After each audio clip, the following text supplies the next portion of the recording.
හරි මේ පොඩි වීඩියෝ එකෙන් අපි කතා කරන්නේ early returns ගැන. early returns කියලා කියන්නේ අපිට PR අපි PR දාපුවම අපිට ගොඩාක් PR කමෙන්ට් එන එකක් තමයි early return කරන්න අපිට අමතක වෙනවා.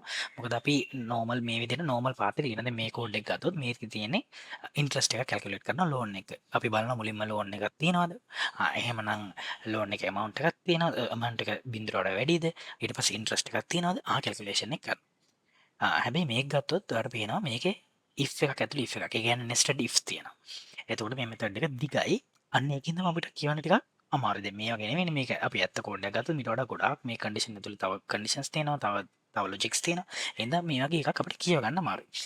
අන්න ඒකට විසඳුමක් තමයි early returns කරන්නේ. මේ early return වලදී අපි කරන්නේ අපි අපිට පුළුවන් මුල්ම අවස්ථාවේදී අපි මේ අපේ ලොජික් එක යටින්ම තියාගෙන අපි මේ ලොජික් එක ගාඩ් කරනවා. ඒ කියන්නේ ලෝන් එකක් නල්ලුණොත් එහෙනම් අපිට මේ මෙතෙන්ට යන්න ඕනේ නැහැ. එතනදීම අපි රිටර්න් කරලා දැන් මේකේ.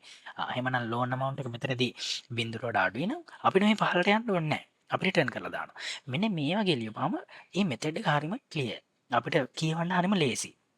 ඒ වගේ මෙතනදී අපිට තියෙන මේ ගාඩ් කරන අවස්ථා ටික උඩින්ම අපිට බලා ගන්න පුළුවන්. ගාඩ් කරන අවස්ථා ටික උඩින්ම බලා ගන්න පුළුවන්. අපේ ලොජික් එක යටින් බලා ගන්න පුළුවන්. එතකොට මෙතනදී performance wise කිසිම විශේෂත්වයක් නැහැ. එකම දේ තමයි. හැබැයි අපිට readable. මේක හරිය කෝඩ් එක හරියම readable. මෙසි නැහැ. අන්න ඒක තමයි අපි හැම වෙලෙම බලන්නේ කෝඩ් එකක් ලියද්දී පුළුවන් තරම් early return කරන්න.